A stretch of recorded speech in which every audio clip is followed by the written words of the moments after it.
大家好，我是田园，今天给大家分享一个手抓饼的做法。首先我们准备400克的高筋面粉，先加入2克盐，再加入4克的酵母粉，然后用筷子先把它们充分搅拌均匀，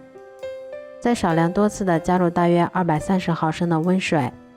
然后用筷子先把它们搅拌成这种面絮状，再加入20毫升的食用油，然后下手把它们揉成像这样偏软一些光滑的面团。接着我们在表面再给它刷上一层食用油，这样能够增加面团的延展性。然后盖上保鲜膜，让它醒发1个小时。接着我们在小碗中准备2勺面粉，先加入1勺盐，半勺五香粉，再把我们提前切好的葱花也加进来。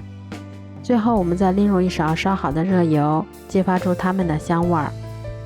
然后再用筷子把它们充分搅拌均匀，这样我们的油酥就做好啦。面团醒好后，我们先揉一揉，排出里面的空气，然后再用手把它轻轻的按扁，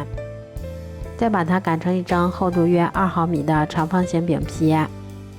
接着我们把刚刚做好的油酥均匀的涂抹在饼皮的表面，然后再用刀把它切成宽度约5毫米的长条。切好后，我们先把几根长条给它们合并到一起，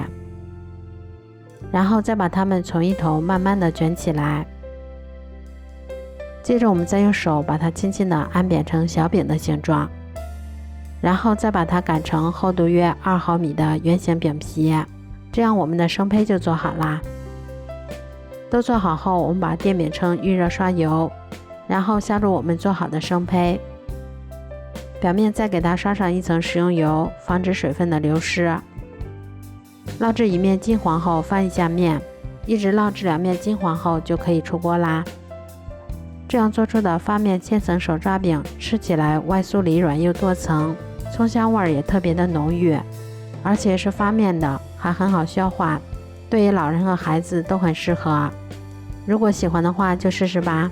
喜欢我的视频就关注我吧，谢谢您的支持。